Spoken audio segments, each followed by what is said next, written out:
Everybody to the live stream Saturday. I'm glad you all are here. We're going to do Desolations Are Determined today here on the Christian Marauder. Just got a little slow start this morning.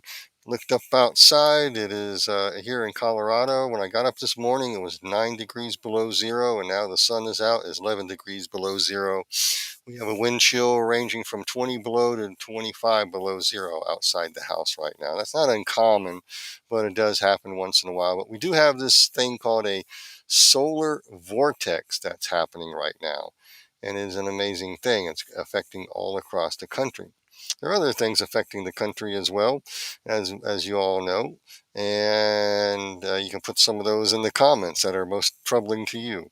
But anyway, before we begin, I just want us to start out. If you're new to a live stream that I do, just know that I usually will get into the message about, let's say, how can I say it, around the 3 minute mark or so, something like that.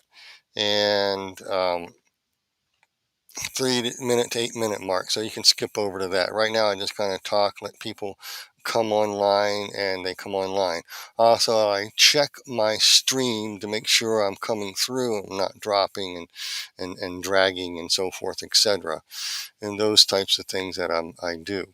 So anyway, we are going to go ahead and get started in just a few minutes. And I'm going to do a couple of things and try to get set up here. So just bear with me for a second. So I don't want to, I wasn't really going to do this. I wasn't going to, just, let me set that up. Okay. All right.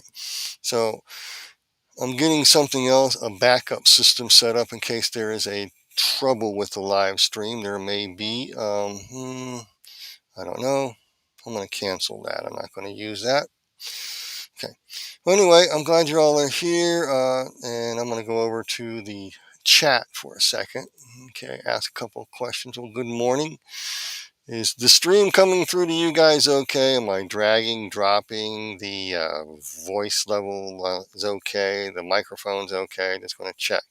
If it is, just let me know, because I was checking the stream earlier and had a little trouble, but it looks like it's okay at my end. If someone could send me a message, if the voice sync is okay or whatnot.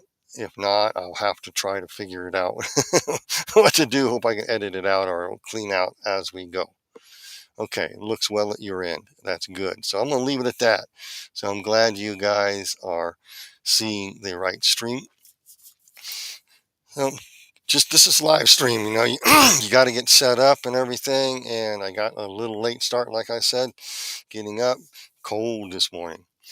And there's all kinds of things happening across the country. I'll just talk just real briefly, then we'll jump right into this. And one of the things that are happening is that the war overseas is heating up. Israel's wrapping up the Gaza Strip. It's heating up over in the northern Lebanon region. And the West Bank is heating up a little bit. And the Houthis in Yemen. If you remember my study, I did a couple of breaks in my study about Israel and the war and the Psalms 83 war and how along the coastline there where Yemen is it figures into this. Now, Yemen fired missiles, closed off the Red Sea to shipping. We just recently bombed that. I think the Netherlands, UK, another country, and the US. And just basically are stirring up a pot. And the Houthis declared war, or Yemen declared war on basically the entire world. But so just want to give you heads up. The Hezbollah and other people are threatening retaliatory strikes in our own countries. And we do have an open border. People are pouring in. And there's who could be 10, 20, 30,000 of these people in here by now. You can do a lot of damage. So keep your eyes posted, heads up, okay? And pray. Pray to be kind of worthy to escape these things. Let's get out of here. Hallelujah. Just pray that you're protected and pray for protection. Jesus told us to pray for protection. He said, Father, keep us. In the Lord's Prayer, he said, Father, keep us from the evil one. or the evil, depending on your translation, but it's evil one is what it's saying. The evil ones, plural, you can go that direction too. So just keep your heads up and eyes on the football, so to speak. So we're going to go ahead and get started because we're going to talk about today how to decipher Bible numbers a little bit more, but also how different things fit. And everything I wrote in the description here, I'm going to be discussing, and that's a lot. I just mentioned uh, just this one thing about Israel, but just let you know that. I'll probably do a special report on that, as well as let you know I'm going to finish my series on the afterlife, or maybe do one or two more, but things are heating up over the Middle East, so I might do some things on that. I want to continue on this series because I just feel like that's the direction God wanted me to do. It's not what I really wanted to do. It's just like you kind of pulled this direction, and it's okay. I'll do it. People are clamoring to know, how do you do Bible numbers? How do you derive that? So I want to make it as easy as possible and show you how, and as we go along in today's message. So with that, we're at the 6-minute mark. We're getting people coming in here. I'm glad you all are here. We're going to go ahead and get started. So just talking right now. So with that, let's just go ahead and get started on this right now. Okay, I'm going to bring this screen up.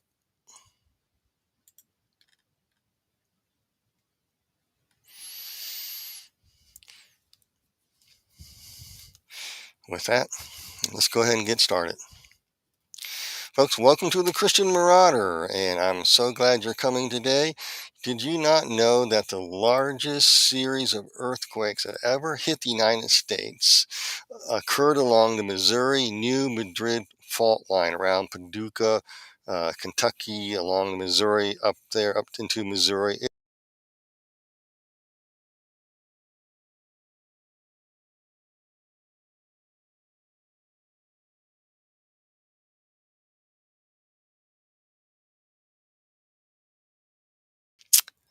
Okay, I was worried about losing connection. It just did. So let's start again. The largest series of earthquakes in the history of the United States occurred along the Missouri-New Madrid fault line from in December 1811. It lasted 3 months, ended in February 1812. Three of these earthquakes range from 7.7 to 8.8 on the Richter scale, depending on depending on. Wow, here we go. We're dropping the signal again. I don't know what's going on. I did my best. Okay, let's pray. Heavenly Father, I just thank you right now in the name of Jesus. I thank you, Jesus. I thank you, Jesus. Whatever is causing this drop in stream be reconciled right now in the name of Jesus. Amen. Just pray. Okay. So now we're getting about the 8-minute mark. We'll go ahead and get started again. I'm sorry, folks. I'm going to be re-editing this. Hopefully, if it works, re-edit this. We're just going to go with it now. Okay. Start all over again.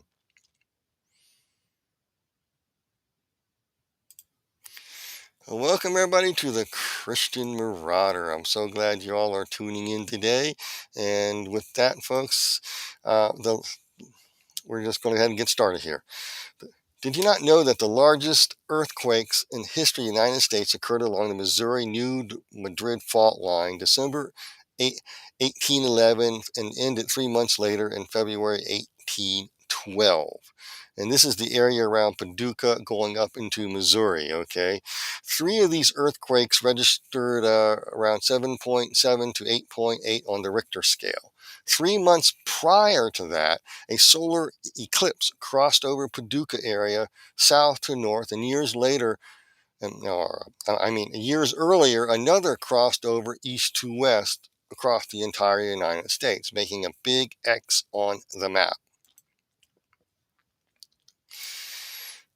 Now, on April 24th, the same pattern of eclipses will mark the same X on the map. The first eclipse occurred in August 21st, 2017, and the next is April 8th, 2024. That's this year, folks. In 1811, this area was sparsely populated. Now over 30 million people live here.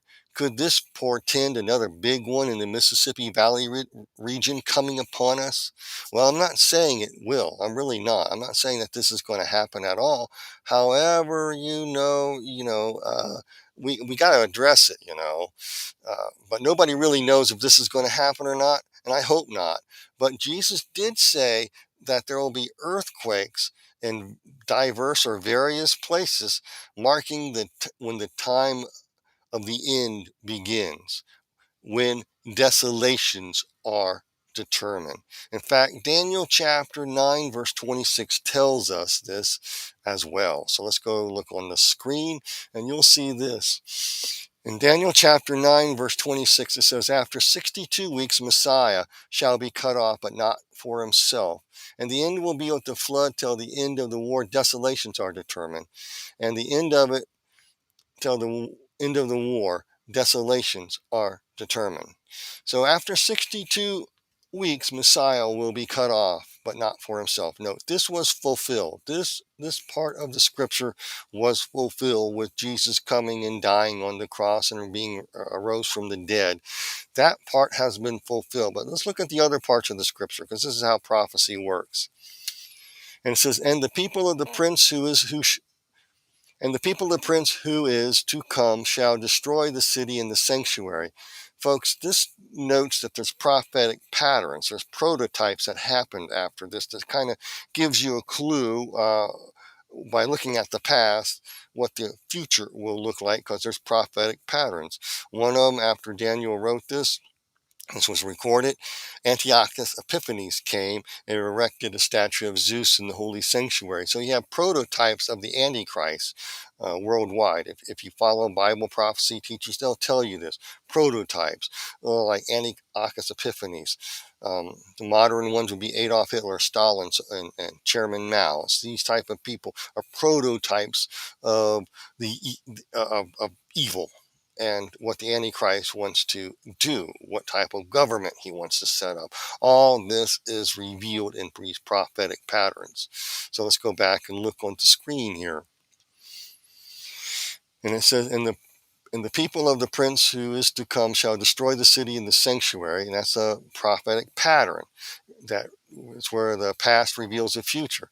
In 70 AD, the prince of the people came and they destroyed the temple and the sanctuary. And likewise, the future Antichrist will be seen in the temple in a different way to destroy it, which we shall see as we go on. According to Bible prophecy, this will happen in 2 Thessalonians there. He will appear in the temple, a rebuilt temple. The second temple was destroyed. The second century temple was destroyed by uh, a prototype of the Antichrist coming in and destroying, okay, through Nero and or Titus, or I can't remember the guy's name who destroyed the city. Not Nero, excuse me. Okay, let's go on. It says, "And the end of it shall be with the flood till the end of the war. Desolations are determined." That's a cryptic message. Let's break it down. The end of it, that means the end of the age. Things will happen fast. It'll be like a flood. It'll begin with a few drips and drops coming, and then it'll be a crescendo, a storm upon you. Okay, you'll see the storm coming and a few drops of rain, then all of a sudden the flood hits. Okay, that's what it's talking about. Until until the end of the war. You got to note that Revelations 12 verse 7 identifies this war as a war in heaven that's going on. That's why we are in a spiritual warfare. This is a war against good and evil being played out, and we are here on earth, are in the midst of it. And God tried to spare us of this, but I won't get into all the details, but humanity fell into sin, and there's a battle going on for the hearts, souls, and minds of human beings everywhere, called a spiritual war. Let's go back. Till the end of the war, desolations are determined, folks. Desolations are determined. And let's continue on. Let's go to the next screen. Desolations are determined.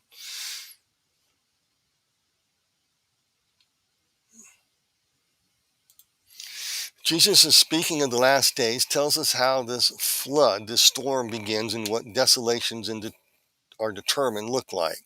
In Matthew chapter 24, verses 4 through 15, he says, "Take heed, no one deceive you, for many will come in my name, saying, I am the Christ, deceive many, and you will hear wars, rumors of war. See that you are not troubled, for all these things must come to pass, and the end is not yet. For nation shall rise against nation, kingdom against kingdom, and there will be famines, pestilences, and earthquakes in various places. These are the beginning of sorrows. And then there will be many offended, betray one another, and hate one another. There will be many false prophets will rise up to see many, and because lawlessness will abound, the love of many will grow cold." Jump down to verse 15. "And therefore, when you see the abomination of desolation spoken by Daniel the prophet standing in the holy place, whoever reads, let him understand." What is he talking about? Let's look at this, the next verse. In Daniel chapter 9, verse 26, "After the 62 weeks, the Messiah shall be cut off, but not for himself, and the people of the prince who is to come shall destroy the city and the sanctuary. The end shall be with the flood, and the end of the war desolations are determined." So we're going to look real briefly at the number, or what the number 62 means. It's rather important. Take a brief moment here, look at the what the meaning of 62 is telling us, because basically, let's just go ahead and look at it. And I'm going to go back here. And 62 means the royal city of Jerusalem, maintained by the household of God's servants, or it can refer to any royal city and its inhabitants. And reliance is on this reliance on, or some type of reliance on the strength of servants of the house of Jerusalem to maintain it, or it can refer to any other royal cities or cities. Either they fail or succeed in its maintenance and protection. And 2b means servants who maintain, protect, anoint, who do task, war against, curse, put an end to, so forth, or whatever. The meanings are derived from 2 Chronicles chapter 26, verse 8, and Daniel chapter 9, 26 here.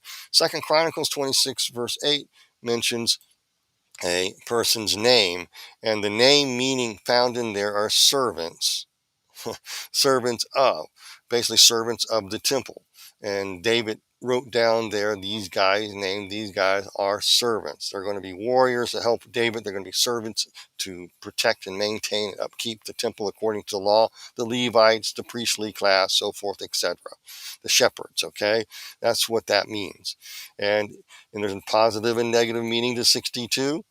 And royal city of Jerusalem is the main meaning. That's what it means, Jerusalem, or any type of royal city. It could be in a city is where somebody rules and sets up shop. And that is a very important thing to note, because back in the days that Jesus was on earth, those in charge to maintain the temple and the city failed. Likewise, this pattern is going to be seen in the last days, coming in like a flood very fast. The rain begins to fall, right? And slow drops, beginning with ministers thinking that what they teach is truth. But such truth cause many to apostatize. That means to stand away and against God's truth, sound doctrine, so forth, etc. As the storm increases, the true gospel will be lived out and preached by the remnant till the time of the end, just as Jesus said in Matthew chapter 13. Let's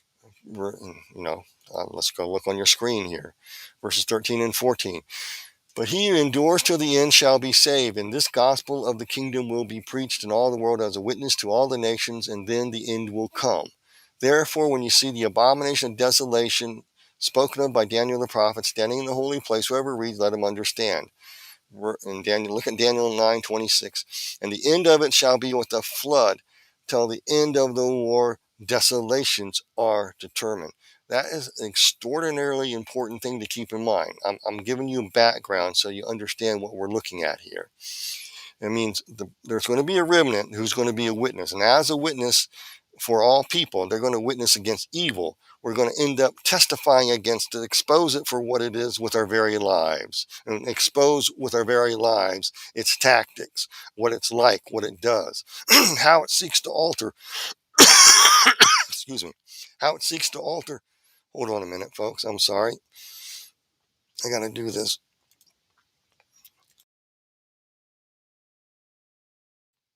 Boy,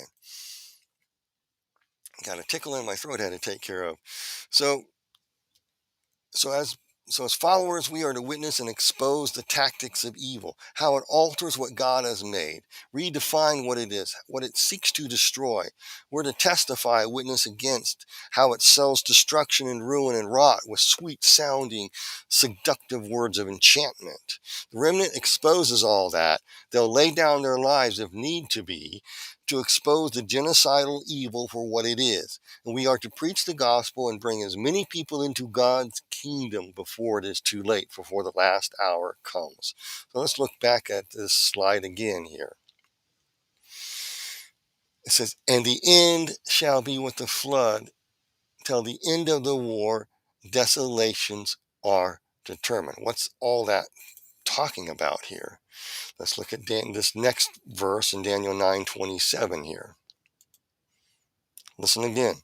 And he shall confirm a covenant with many for 1 week. In the middle of the week, speaking of the Antichrist, he shall bring an end to the sacrifice and offering. And listen to what it says. And I wrote this out and put the meanings here for you. Keyword meanings. On the wing, the fringe, the farthest reaches over the zenith of abomination. Abomination are detestable things, lifestyles that are glamorized. Shall be one who makes desolate even until the consummation which is determined is poured out on the desolate. In Daniel 9, chapter 9, verse 27, speaks of the Antichrist. In the first part of the text, the next part speaks of the spirit of Antichrist that is already at work in the world through people who are preparing for the coming and what they are doing, and it hits like a flood. And listen again, on the wing, the fringe, the farthest extremity, the zenith, when the zenith of abominations, of detestable things, all detestable things and lifestyles are glamorized. Think about it.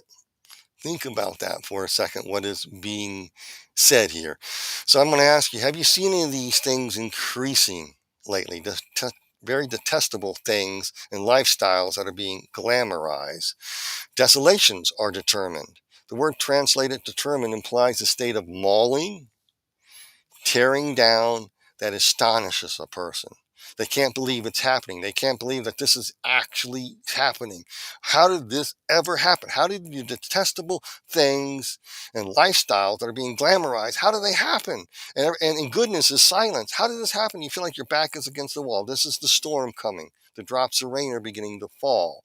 Desolations are determined to tear down God's order and design and to war against it. Remember, I talked about a spiritual war in the beginning. I'm trying to tie this together now. And the answer is found in the word abominations. On the fringe, the farthest extremity of abomination, this is when it reaches its fullness, involves a time when abominations have become the noble norms that and that everybody must follow. And it also implies the time that it takes to create and make that happen. So let's look at what this means. I'm going to go to Proverbs chapter 6 here. And we're going to look at this right now. Proverbs chapter 6, verses 16 through 19 tell us what and define what abominations are. Keep tracking with me. We're going someplace with this. I have to lay down a... okay. These six things the Lord hates, yes, 7 are abomination to him: a proud look, a lying tongue, hands that shed innocent blood, a heart that devises wicked plans, feet that are swift to running to evil, a false witness who speaks lie, and one who sows discord among the brethren. People, they read that, they yawn, they go to sleep. So what? What does that mean? No one takes, very few people take the time. I think Chuck Missler took the time and other people took the time to try to express this, but not many people even try to go into what any of this means, because this defines what abominations are. And it lists 6 things and 7 are what God hates. They're detestable to him. Okay. And these are it. Let's continue here. The text lists 7 things that are abomination to God. These things increase in the last days and mirror what Paul wrote about in 2 Timothy chapter 3, verses 1 through 10. I forgot. I put P there. I mean, 10. That should be a 0. Concerning perilous times. Those times are upon us. And in that text, Paul writes, in the latter days. The latter days is a phrase in the Greek, means the last port of call. This is it. This is how to recognize you reach the last days. This is it. This is the jumping off point, because perilous time means it's a time that astounds you, shocks you. You see the mauling coming, and you're like, and you see what's going on, and you're wondering how you got here.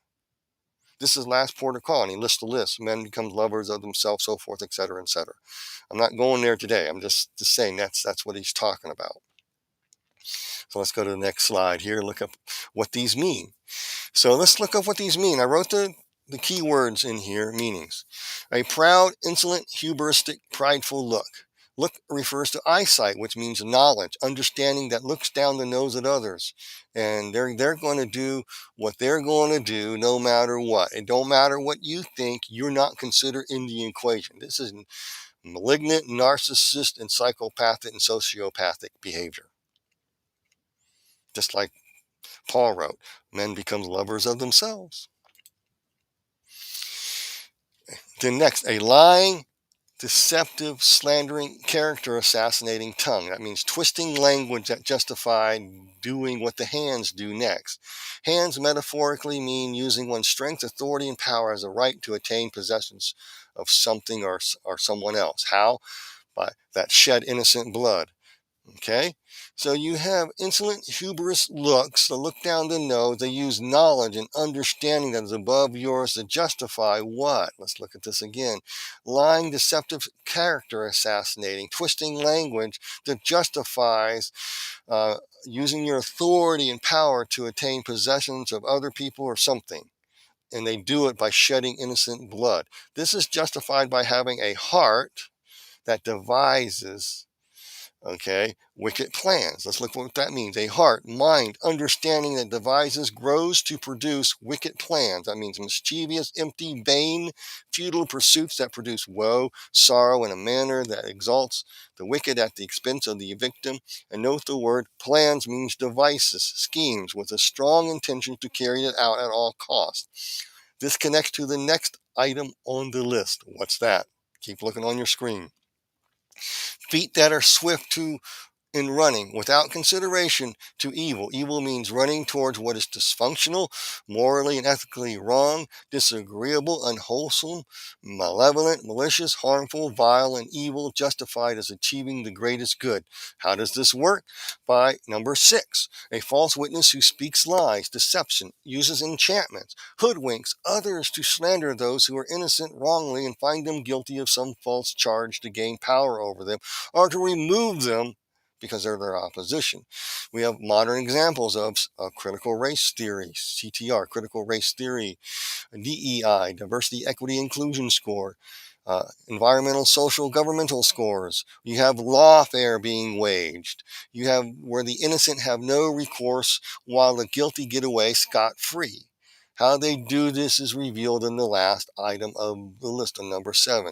And one who sows deliberately with strong intent discord, strife, contention, infighting among brethren.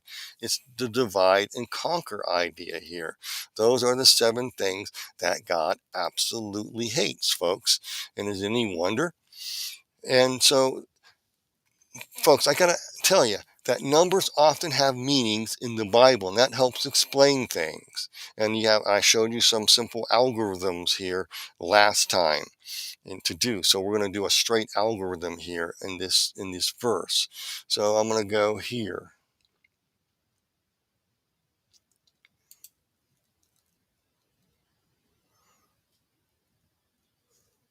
Where am I at? Okay, wait, I just missed my place. 1, 2, 3, 4, 5, 6, 7, 8. Okay, here it is. It's Proverbs chapter 6:16. These 6 things the Lord hates, and yes, 7 are abominations. So you see the number 6 and the number 7 mentioned in here. So do the numeric meanings of these numbers mean anything? Yes, they do. We got to do the math. Remember, 6 is the number of man plus 7. That means it's a picture graph of a plow. That means move to perfection. And 13. So let me show you what this means. 6 is the number of man, or or a man, concerns plowing some type of perfection, wholeness, soundness, tending to it, to do warfare to protect it, guard and protect what is growing in the plowed field. Some type of wholeness, rest, soundness for life. That's what's talked about. 13 means apostasy. Traditionally, 13 means apostasy, depravity, rebellion, hubris, anger, being an enemy or enemies of God. Put these number meanings together helps unpack what the abominations produce. Man attaches himself to achieve, because 6 is the number of man. It's a pictograph of a whole paleo pictograph of a tent peg. It's what people attach themselves to. That's the idea behind number 6. They attach themselves to the Antichrist. The Antichrist will attach himself to the devil, so forth, etc. So you got the idea of attachment there. Attaches himself to achieve perfection, wholeness, soundness by plowing, warring, growing, tending to apostasy, depravity, rebellion, hubris, anger, being enemies of God, against God's rule, design, and order. And Daniel chapter 9, verse 27 says what? And on the wing, the fringe, the farthest reaches, zenith of the apex of abomination, detestable things, lifestyles that glamorize, shall be one who makes desolate. So at the zenith, the farthest advances of abominations, what God hates is reached, shall be one who makes desolate. We're not there yet, folks, but we're speeding very close to that direction. That's how close we are coming to it. We are so close. So before the Antichrist appears, let me wrap this up for you. The zenith of abominations, everything that God's hate is reached, its furthest advance. We are not there.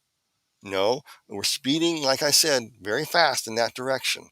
After all, 2 Thessalonians chapter 2, verses 1 through 15 says that before the Antichrist arrives, there's going to be a great apostasy and something's going to happen. Then the Antichrist will be revealed, and that is called desolations are determined. Notice how in 2 Thessalonians state that before the Antichrist arrives, there will be a great apostasy in the church. When adding the numbers 6 plus 7 equals 13, the main theme of 13 is apostasy. This is seen in the meaning of the number 62 that's found in Daniel chapter 9:26 concerning those servants of religious leaders who were charged to maintain the holy city and the temple, and they failed and they were cut off. And then Jesus, you know why they were cut off? Because they cut off the Messiah at the 62nd week. They definitely failed being servants of God. The Pharisees did, the Sadducees, the scribes did, the shepherds did, right? Likewise, this pattern is going to be seen in the last day, a prophetic pattern, coming fast like a flood. Ministers will apostatize by what they think that their teaching is truth. In Daniel chapter 9:26 says, and after the 62 weeks, Messiah will be cut off, but not for himself, and the people of the prince who is to come shall destroy the city and the sanctuary. Then the end shall be with the flood until the end of the war. Desolations are determined. And this, folks, opens the door to what Daniel in chapter 9, verse 27 talks about. And on the wing, the fringe, the farthest reaches of the apex of abominations, detestable things, and lifestyles glamorized, shall be the one who makes desolate. Are you noticing an increasing governmental push worldwide for glamorous lifestyles? I read how in certain states the other day that the number of gender transitions is increasing. Why? The propaganda is going, making you feel cool, but these people are going to regret that.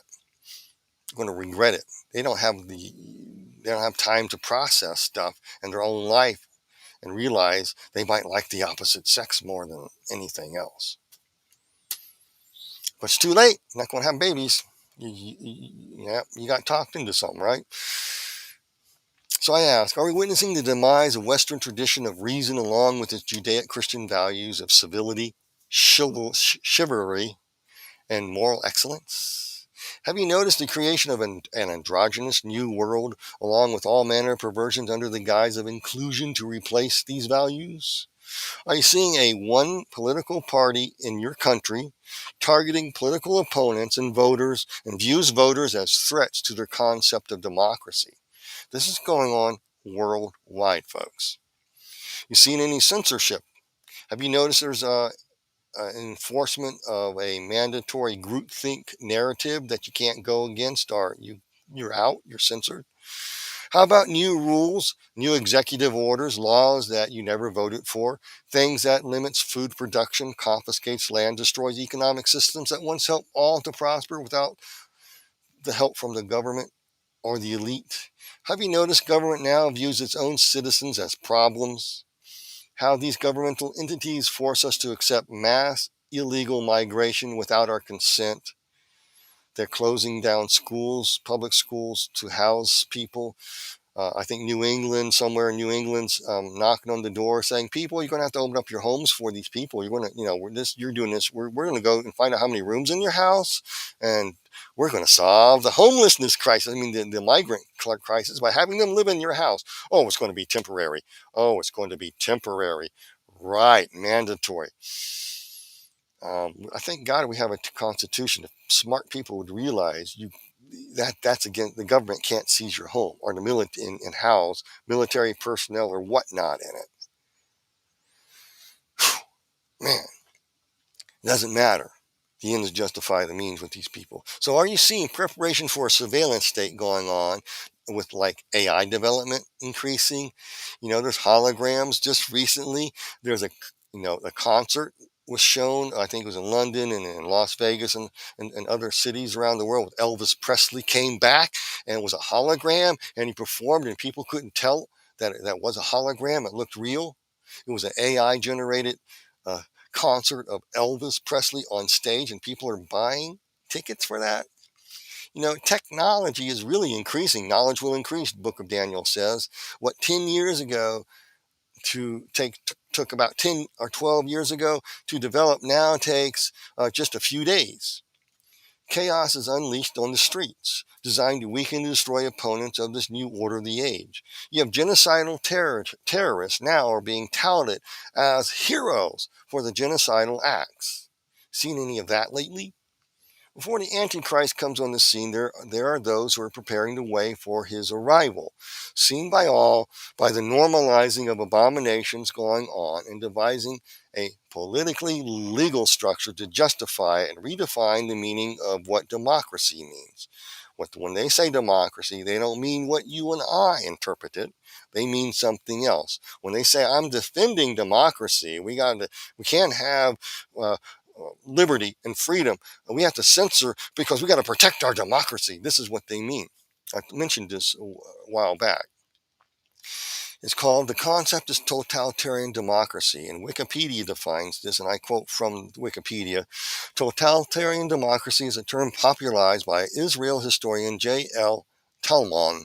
It refers to a system of government in which lawfully elected representatives maintain the integrity of a nation state, whose citizens, while granted the right to vote, have little or no participation in the decision-making process of the government, end quote.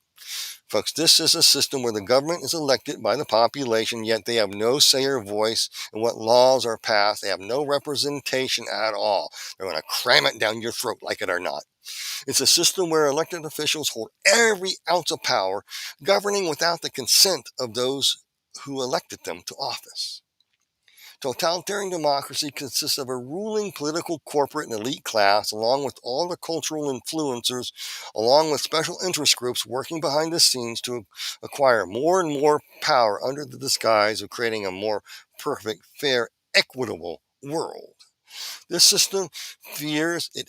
In fact, it really hates its own citizens. They view them as a threat. They call them unenlightened dweebs, deplorables, who must be housebroken to agree with them. Therefore, no tactic is out of bounds in acquiring power, because the ends justify the means. It's all about wielding absolute power, justified as needed to make a more perfect, just, equitable world. In other words, make a new feudalism the new hip thing to go after. The citizenry, the voters, are used as a tax base to fund policies that make desolation and create abominations, where every aspect of a citizen's lives are tracked, monitored, tagged, and controlled. Personal liberty, free thinking, even comedy, folks. Freedom becomes the new evil to these people. And evil is now the new good. It's a rules-based world order, a totalitarian democracy where children no longer belong to the parents, but those who make the rules. You hearing any of that and you're wondering why? What the heck is going on? Well, folks, let me tell you how. It's a historic fact. Theosophists like Allison Foster Bailey helped form the UN Charter. And many theosophists in the instigation of the UN and how it formed and were members of it were theosophists. And theosophists are in every nation and government around the world, silently working to make a brave new world, working within government, military, media, arts, entertainment, financial world, business, commerce, educational system, and science, technology, psychology, medical fields. They seek new ways to redefine what family is. They want your children. They want to re-educate your children so they're no longer you. They're world citizens, as Alice Bailey would say, are global citizens. This is not, like I tell you, this is no conspiracy theory. This is not a conspiracy theory, but it's conspiratorial fact. The evidence is overwhelming in their own writings, and the WEF in Davos, that's meeting soon. It's overwhelming on their own website. They identify who they are. They seek, as Theosophists put it, to push humanity out of its current fifth human root race stage of evolutionary development, leading them into the sixth human root race stage of evolutionary development around the year 2025. During this stage, humanity is housebroken to reject all aspects of materialism and all Judeo-Christian traditions, eradicating of reason, critical thinking, and liberty to replace by a loving, kind groupthink. So they view this, Theosophists says that we have to move out of the material realm. This is pure Gnosticism, folks. You have to get rid of the material, physical world and get human beings back to become pure spirit beings. So in the evolutionary development, they call it the human root race theory. It's a human race root theory. You're going to go through stages of initiation until all the world comes under and enters into the sixth root race stage, then enters into the seventh, where you go through 7 more stages of the seventh stage, and you finally reach a state of pure spirit being, of groupthink. It's a perfect world. That's what these people are working for, and they camouflage this and really group love, group this, group that.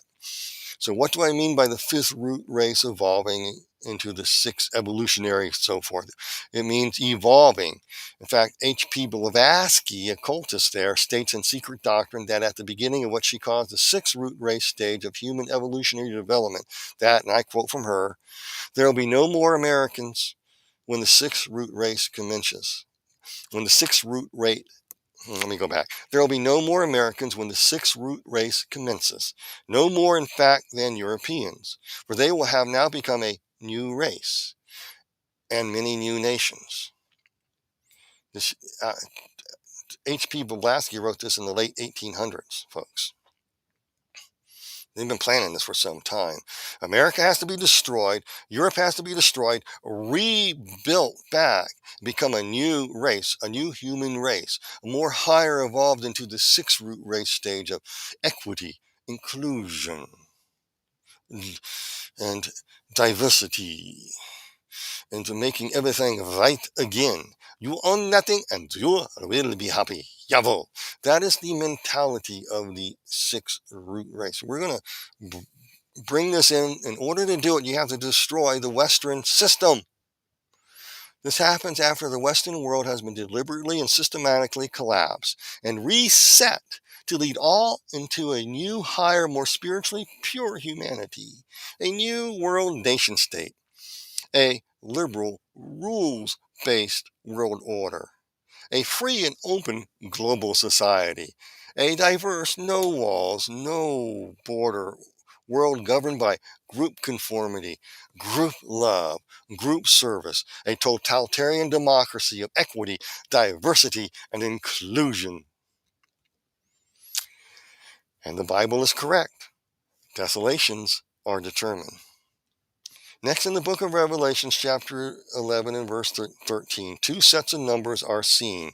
The meaning of these two numbers help identify how close we are getting to the fringe wings, the utmost zenith of this abomination that we are seeing. So with that, folks, let's go over here. Revelation chapter 2. Revelation chapter 11, verse 2, and Revelation 13, verse 5. It says this, but leave out the court which is outside the temple, and do not measure it, for it has been given to the Gentiles, and they will tread the holy city underfoot for 42 months. In the second place 42 is found here is Revelation 13, verse 5. And he, speaking of the Antichrist, was given a mouth speaking great things and blasphemies, and he was given authority to continue for 42 months. Now, what does all this have to do with anything right now? Well, these first help you discover how to find the shades of meanings of biblical numbers. So I'm going to really bore you for a little bit and try to make it entertaining at the same time. I don't know how. I want to show you how to interpret Bible numbers.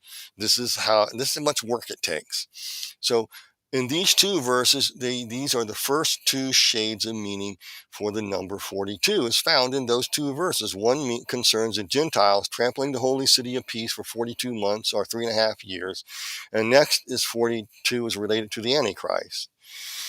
And Revelation chapter 11, verse 2, trampling underfoot is a euphemism for rejecting with premeditative motive of destroying what is being trampled upon. Here in the context, it's having utter contempt for what is trampled on. In this case, it's both the holy city and trampling on the things God has ordained and called and named, trampled upon with utter contempt for God's design, order, his ways, utter contempt for his people, his gifts, his callings, and his promises.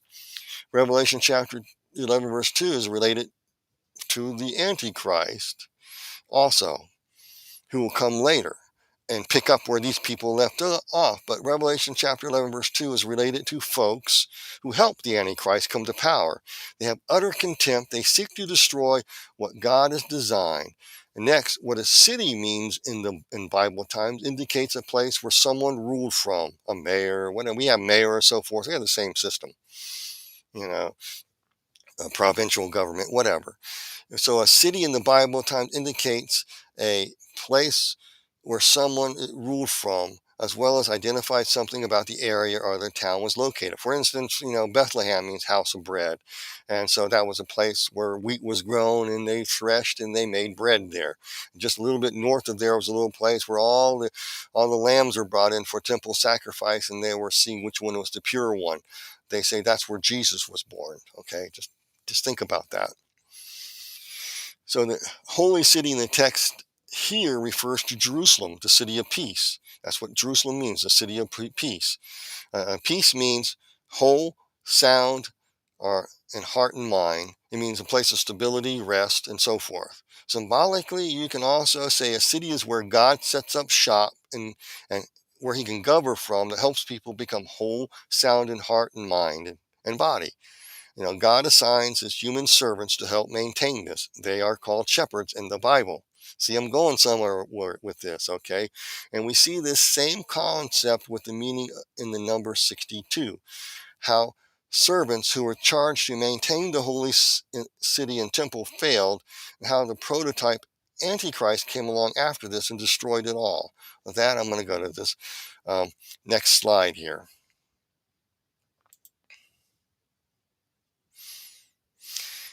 It says in Revelations here, verse 11 too, but leave out the court which is outside the temple. Do not measure it, for it has been given to the Gentiles, and they will tread the holy city for 42 months.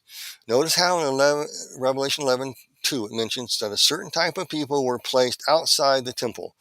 The temple represents God's authority, laws, morals, value, ways, his design, and order, and what God, as well as what God inhabits. Note the temple in 1 Corinthians chapter 3, verse 16 through 17 states that New Testament believers are now his temple now. It says it, and I'll read it to you. Do you not know that you are the temple of God, and the Spirit of God dwells in you? If anyone defiles the temple, God will destroy, for the temple of God is holy. Which temple are you? those who are cast out, Gentiles who destroy what is what is holy, or the holy city, the current Jerusalem, as well as whatever God has set up shop in the world, is what is being referred to here. I don't know how else to say it. Other than that, that is what it's talking about. So there's going to be seen here a third. Let me try to explain this and break this down for you. There's going to be a third temple built in the holy city, and the Bible points this out. Before that comes, there comes a time that of the nations, and where people will come, and ethnos, people around the world are going to, and leaders, basically leaders, are going to trample the holy city for 42 months. They have utter contempt and disrespect for Jerusalem and God's Jewish people. In fact, in 1967, Jerusalem was no longer under control of Gentiles' powers. And the time of the Gentiles was fulfilled, they say. But it's still divided to this day. And that is one hallmark to note that indicates that the full end and complete time of the Gentiles trampling the holy city is nearing its final end. We haven't reached it yet, folks. However, it is still divided into ethnos, quarters. It is still being trampled on by Gentile nations and powers. If you don't believe me, this two-state solution is one example of what I'm saying. The protests you're seeing around the world against Israel is another example. And Jerusalem, it says in the Bible, is going to be a burdensome stone around the neck of the nations, is another example of this. So the biblical meaning of 42 helps contextually identify how close to the end times we are without anything adding to the book that should not be there. It's like a scholarly commentary does, or somebody teaching on the book of Revelations that is right on the money. They're not adding anything to it. A commentary is not adding anything to the context or changing it at all. They're help explaining it, unpacking it, and revealing it to you. And so these numbers as well do that too. So let's look at this and break this down for you. Mr. Lane's Bible Numbers for Life website defines 42 simply as evil people or evil men. What gets it in the ballpark, evil men or evil people. These are two shades of meaning for 42 that are seen in Revelations chapter 11 and 13 there, and they are simply stated: an evil man, the Antichrist, his tactics of blasphemies to alter God's domain. And I'm doing this from the context. Evil people, men, individual, arrogant, evil servants who oppose, kill, rob, deceive, speak blasphemies to destroy God's people goodness, who are under the spirit of Antichrist to prepare the way for his appearance on earth. That is what the beginning, how to break down, how to find biblical number meanings from where they're found in the Bible. Some numbers aren't, and you have to do another method. We'll do that on probably next week. I'll show you how to do that. But for now, I'm going to stick with you. I'm going to show you the step-by-step method. You're going to have to do some digging. It takes a lot of work to find out what the number 42 means. And there's a lot to this, folks, a lot to it. So that's what we're doing. So, and there's more. So I suggest you use some Bible software and type in the number 42, however it's written in your Bible. Find wherever 42 is written in the Bible. This helps uncover other shades of meaning. I just given you a couple of shades of meaning. And that ties in the loose, and then you got to use some logic and logical deduction and reasoning and tie the loose ends together. You must pay attention to the details. Number of the numbers, where they're found, the meaning of names that are around them, the storylines there, they all connect and create a theme for the shade of meaning. So BibleStudy.org helps with that. And I simply go to and type in the number. I find out where it is. I do my research. I'm going to show you just that right now. So let me give you a real quickly bullet point here, what I'm doing here. So 42 is found in Ezra chapter 2, verse 24, and Nehemiah chapter 7, verse 66. And both refer to the sons as well as the house of Asmaeth. It is the meaning of the name or names seen in the text that helps us find further shades of meaning. Here, Asmaeth means strong as death, or it can read strong unto death, or even as one who fights to the death, indicating someone who is a true, dedicated believer. He can be either good or bad. I mean, that's just what it means. That's one shade of meaning. Next, in Second Chronicles, chapter 22, the number 42 is seen again. It says, Ahaziah means sustained, held by the Lord, was 42 years old when he became king, and he reigned 1 year in Jerusalem. His mother's name was Athaliah. It means afflicted by Jehovah, and the grandmother Omri. Omri means pupil or servant of God. You can say a disciple as well. And Second Chronicles chapter 22, verse 3, he also walked in the ways of Ahab, uncle, a close relative. Okay. From this, you will have to take time to write a brief summary of the lives of those mentioned. And from that, you add in the meaning of each name. And from this, you'll notice that there are those who once walked that were sustained by the Lord, but now are afflicted by Jehovah. They were once servants, pupils who studied God. Now they walk in the ways of Ahab, and Ahab brought pagan worship into Israel and did vile things and made murderous plots against God's people and the prophets and those loyal to God. Did he not? Thus 42 also describes people appearing as followers of God, but cause others to stray away from God by bringing paganism and vile plots and schemes into the house of God, like Ahab did. These folks God's going to afflict. This is how you uncover the Bible definitions of the number. So you add, this helps bring out the 2b definition for 42. Okay, let's go ahead and look.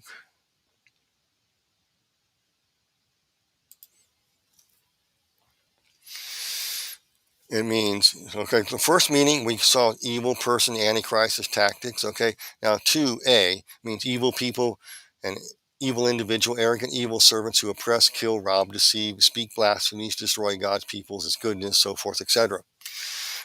So this 2b meaning, it refers to people, because we saw groups of people. So it means 2b of the definition. People are individuals who appear at first following God but bring pagan worship, practices, plots, and schemes and scams into the house of God to alter it. These people God will afflict. The third shade of meaning is derived from the meaning of azimuth. People are individuals who are dedicated, strong unto death to carry out a task or a mission. Okay, do you see that in that? Okay, so 42 is also seen in 2 Kings chapter 2, verse 24, when two bears mauled 42 insolent youths. From David Guzik's commentary on this very verse, he states that these youths were from Bethel, and I quote, and their mocking presence shows the continuing opposition to a true prophet in Bethel, which at that time was the chief center of pagan calf worship. There's more to this story than meets the eye. You got to do some digging to find the story line and what's going on. It goes back to pagan worship, doesn't it? You see how numbers in the Bible and their meanings and the shades of meaning kind of connect one with another?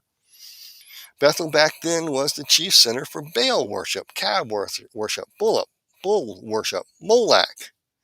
These young men were actually telling Elijah to go away twice. In other words, you got a double portion? Go away, get out of here, get away, go back to heaven quicker than Elijah did. They're telling him to leave us alone, Baldy.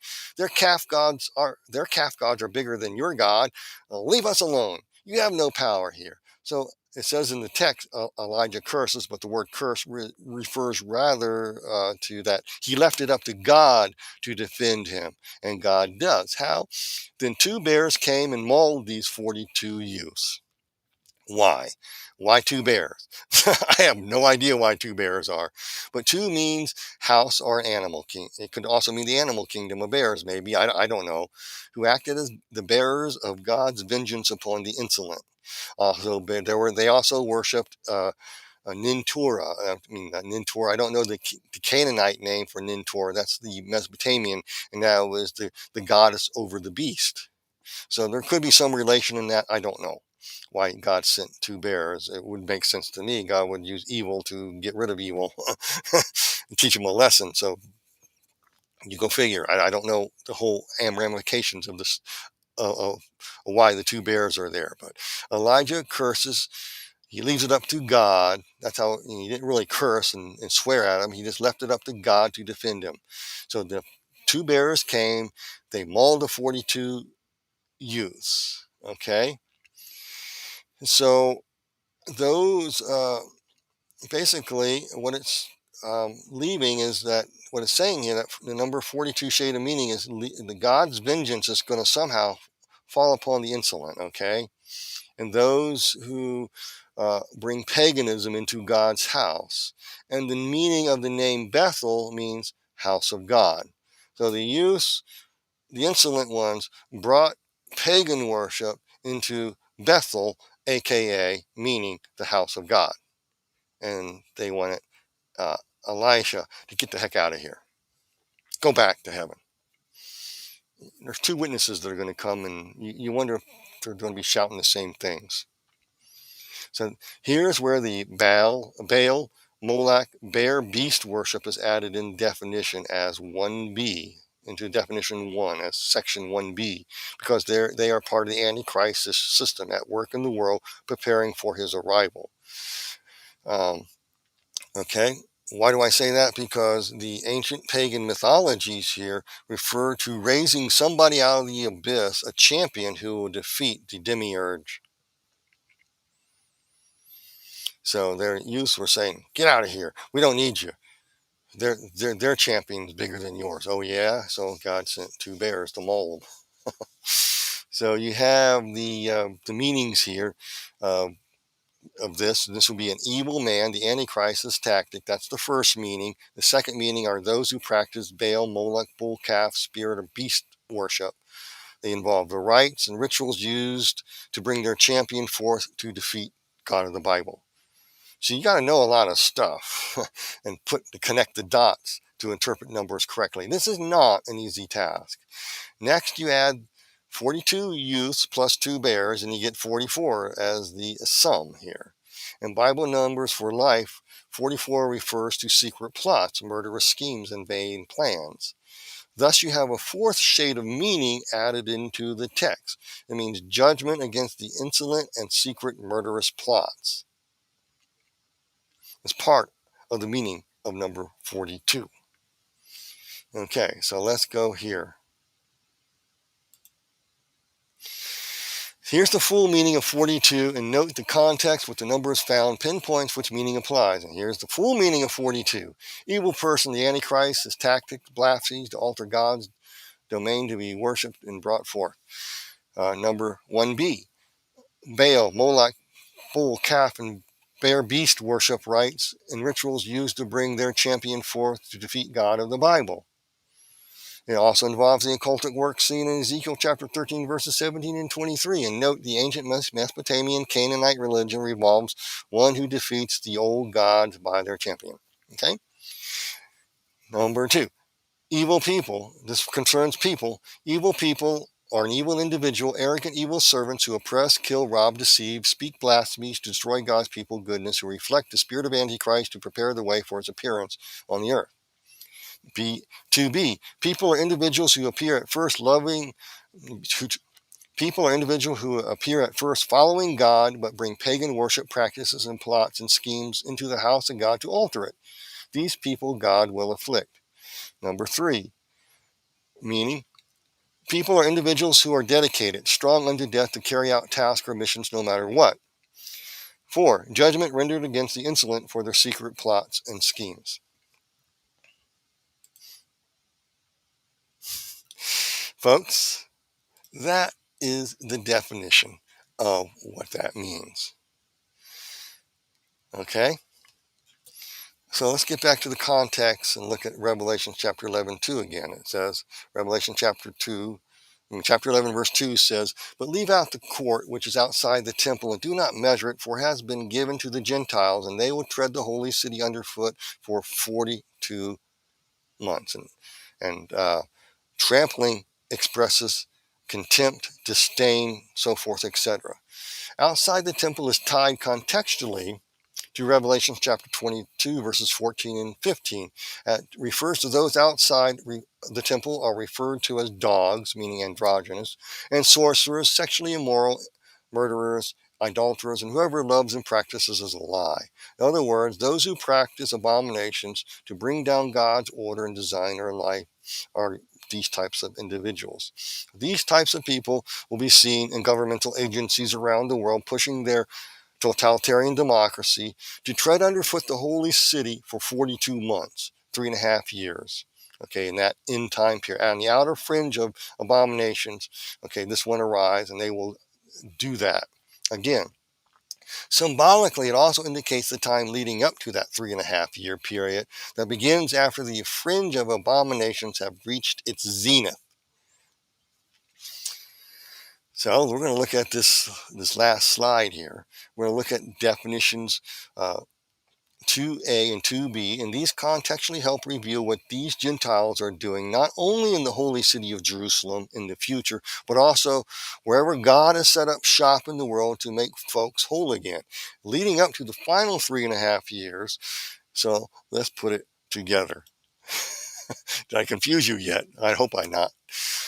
Revelations chapter 11, 2. But leave out the court which is outside the temple, and do not measure it, for it has been given to the Gentiles, and they will tread the holy city underfoot for 42 months. Outside the temple is tied, like I said, to the types of people who tread the holy city. And the definitions 2a, b, 3, and 4 contextually reveals what these folks are doing, not only in the holy city of Jerusalem in the future, but also wherever God sets up shop in the world. So let me reiterate this again. This is what it means. You don't use let me just say this. You don't use definitions 1b, 1a and 1b in this, because it doesn't refer to an individual. It refers to people. And so, and that are on a task. So evil men, individuals, more than one individual, and arrogant evil servants oppress, kill, rob, deceive, speak blasphemies to destroy God's people goodness, prepare the way for the Antichrist appearing on earth.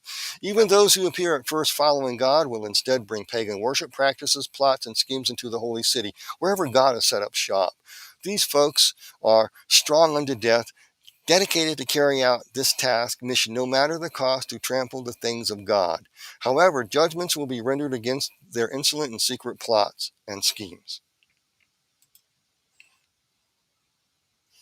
So, take heart, folks. God's going to deal with these folks. Now, remember this, folks, what Psalms chapter 2, verse 1 says: the nations rage and plot vain things. They take counsel together against the Lord and his anointed, saying, now, you don't see us. See how the stuff starts to connect. Notice how the context of Revelation chapter 11, verses 1 through 14 also connects to the two witnesses, rendering judgment against those nations, governments, and people allied with the Antichrist who like to trample down the things of God. These are faithful unto death and to God himself. Okay, that's the two witnesses. They are put to death by the beast, but after 3.5 days they arise from death to be united back to the Lord. So behold, 3 means to be united back, and 5, behold. Okay, I digress. After their departure back to the Lord, behold, the whole world is mauled, not by bears, but by God's pronouncement of judgment against the wicked, in complete context with the entire book of Revelation and end-time prophecy too. The two witnesses leave it up to God to pronounce the final curse, just like Elijah did with the 42 insolent youths. Folks, again, the two witnesses come to implement judgment from God, but leave the final judgment in God's hands to complete per context of the book of Revelation. This is but one example how to discover the shades of biblical number meanings. It takes work and time. But folks, we are not done yet. There's more to the commentary that first meets the eye. But I'm going to leave that for next week, Lord willing, and the creek don't rise. I'm going to close with this. If you'd like to look on your screen, and if you'd like to contact and support what I do, connect with me, support what I do, just look on your screen. All my contact information's there. And my book up there, my new book is not on there yet because it hasn't come out yet, but A Land Unknown, Hell's Dominion is my book. You can support, email me, ask me questions. I hope I can get to all the emails in some time. But also, if anybody contacts you by email begging and pleading for money, that is not me. Please let me know so I can try to do something about that. With that, you guys be blessed in Jesus' name. with that, I'm going to take a little time and go right into the um, what do you call it? The live chat. Uh, okay, okay, we're gonna go to the live chat. Let me get to the live chat. I hope I didn't confuse you all. Someone asked last week, and I can't remember the guy's name. He said, "Brian, what does the number 42 mean?" And I did not know where in the back of my mind, it threw me because I was on different numbers. I was in a different text of the Bible, and my brain was a little slower than it used to be. And I just couldn't connect. Oh, that's Revelation. That's where that comes from. And so I went back and did this for you to answer that. And also to go through a systematic way so you see how to derive biblical number meanings, how much work it takes, and what you got to do, how many dots you got to connect. There's not a simple bullet point definition. Now, Mark Lane, I don't know why I always call him Mr. Hendricks, but that's probably somebody else who wrote that, had that website that's no longer in existence and had all this information there. But, and I do have a copy of his chart, and you can find a copy of Mr. Hendricks's chart on Pinterest. But they asked me, the 42 means and stuff, and go real slow. Well, I'm going slow. I'm going to show you the definition of the number 1260 as well, 1,260 day. Both are 3.5 year periods. What all that means, and I'm just showing you that none of this violates the book of Revelation. None of this adds anything to it. It's a commentary that actually substantiates it and backs up what's happening in the book of Revelation and ties loose ends together in some type of commentary, which I just nickname God's commentary. I don't know how else to explain it. And this is how you work it. It takes time, and you got to find out what the numbers mean. It takes time. And Mark Lane's Bible Numbers for Life website gives his definitions in the ballpark, but he misses the individual Paleo Hebrew letter numbers, like for the number 20, 30, 40, 50, 60, 70, 80, and so forth, and numbers 1, 2, 3, 4, 5, 6, 7, 8, 9, 10. They're Paleo pictograph meanings that need traditional meanings that need to be put in his definitions, and you'll get a more accurate thing. And one of his things he translates, and I can't remember what number it was off the bat, translated as the sword, but it's like a revelation of a sword. It's, again, I think it might be number 5. I think it might be number 5. It could be number 7. I just can't remember which one it is. It could be. I have to look. Don't have time to go there, but one of them, so you have to look at that. That's a pictograph of number 7, a pictograph of a plow, has a definition. It means plowing unto number. The traditional meaning is perfection. Perfection actually means wholeness, soundness of heart and mind, being healed on the inside out, so forth, etc. It lines up with Isaiah chapter 61. The Spirit of the Lord is upon me to heal the brokenhearted, to give good news to crushed in spirit, set people free from their bondage, give them liberty, give them joy for the oil of gladness, teach them the fear and admonition of the Lord, tell them what's going to come, so forth, etc. So all this stuff connects. So someone asked, what does the number 13 mean in Chaldean numerology? I'll tell you what 13 means in Chaldean numerology, so you can say that this is not Chaldean numerology that I'm doing here. Chaldean numerology, this means it is a number to acquire power. That's why you see a council of 13, or the occult world using 13 all the time. I think on the back of the dollar bill, there's the number 13 is in there somewhere, and stars or something. 13, the acquiring of power for a new order of the age, acquiring power. And that's the idea behind 13. To them, it's a very lucky number. In the Kabbalah, it is considered a lucky number. Duh, it's the occult world. They brought the Chaldean system in there, and they took the lucky number part out of it, not realizing that means the acquiring of power to make you lucky by entertaining a deity, and you take, in the Chaldean system, you reduce it. So 1 plus 3 is 4. 4 is a number that's associated with a pagan deity you need to connect with to acquire the power. I don't have that information before me right now, but I'll try to look it up as I talk, but I can't remember who it is. And that number 4 represents that. And that's how they work. They channel, they do that. What I'm teaching you is not that. I'm going through the Bible. I'm showing you where to define it, how to find the meaning, and there's a lot more. We'll get into that later. So I hope I can make that as clear as mud to you.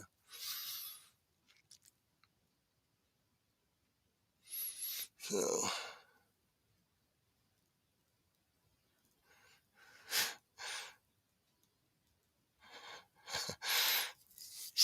well, that's Kenneth. Just go listen to the live chat for a little bit, then go back, listen to it. I am going to edit this. I'll put it back up.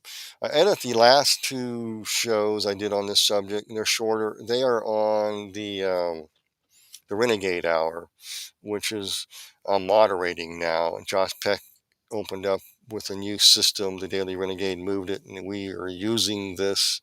The old Daily Renegade turned it to the Renegade Hour as an archive center for his videos.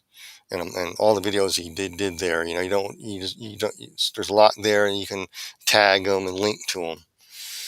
So I'm moderating that site. So I put some of my videos up there to keep it active. So some individuals don't, since there's no activity, they'll delete pages and so forth, etc. So I put the edited versions there. I'll put them on the Marauder channel as well, and hopefully I can get to do that with Rumble. So if you want to look there, just look up as the Renegade Hour, and there's 2 Renegade Hours. I have to change the name again to something else. Renegade Hour 1, 2, 3 or something. I'll figure it out so people can find it a little better. And also I'm trying to orchestrate and get some more interviews up with some folks, and hopefully I get those set up because people like the interviews. So those are some of the things I'm planning to do. So you can always just catch the whole video at the end. So if you have any questions, feel free to ask, and so forth, etc. Sorry about the beginning of this, how I lost the stream and came on. I mean, I hate that. That turns people off. So what I'll probably do is just edit this video and repost it ASAP, because it probably won't take me long to edit it. Pretty much everything's there, and I just have to go back and make a few corrections. Maybe write out some verses on below the screen so people can follow it. That would be good.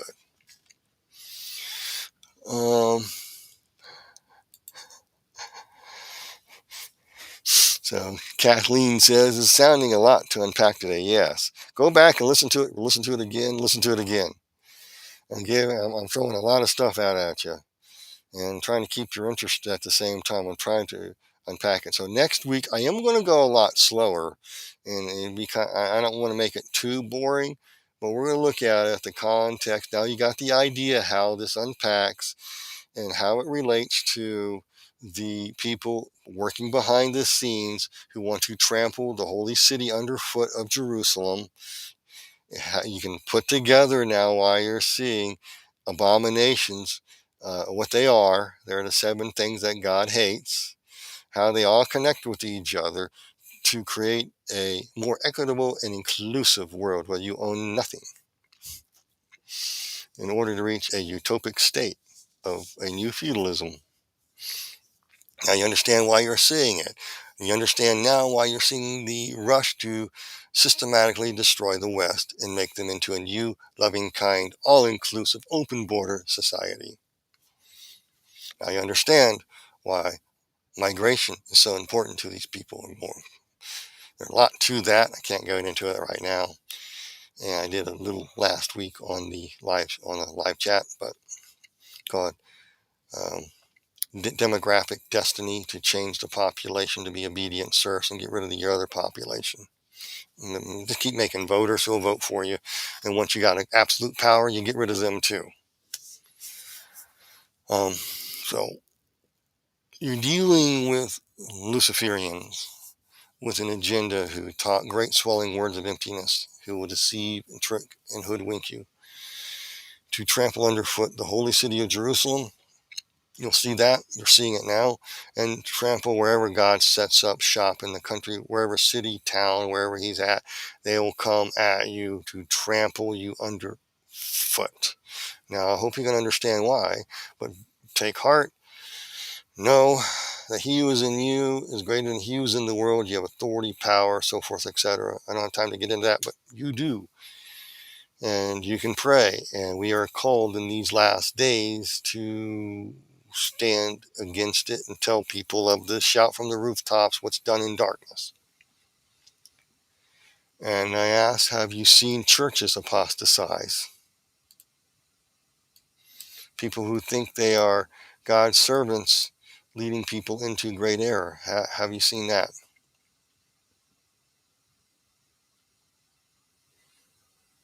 So let's go ahead and answer these questions in sequence here. Are you done with the Afterlife series? No, I'm going to do one more. I may pre-record it and show it next week if I can. I don't think I'll be here next Saturday. I can't remember what next Saturday is. That 7. What day is next Saturday? That would be the 18th. I can't remember what day. I don't have my calendar here, but so there's a day that I gotta be out. I gotta go do some things, and I'm not gonna have anything that the Saturday of the week that I do that of. I won't be able to. I won't be here. In fact, I'll be. Just let you know, I have some outpatient surgeries scheduled. Nothing serious. It's just in and out. I got to get something taken care of. This goes, something they find and you got to take care of. And it's totally benign. There's nothing, no tumor or nothing. Just something very benign. And you have to go under the skin and get it out, and it's it. It's just probably residue from an old infection. And they got to get it out. They found it. It's just irritating is all it is. So when I go under the scalpel, I'm not going to be able to do a show. And come back, and next day and be all teary-eyed. Gotta let the anesthesia wear off. So no, I'm going to do that. Hopefully get it done this week, so I'll be prepared for that. Chris asked, is Dr. Burton be returning this spring? I hope he's going to be returning sooner than that. And I'm going to be making contact with other people, let you know who as soon as I can. And I got a note right down here, names, 4 names. I'll be contacting to see who can do it. Okay?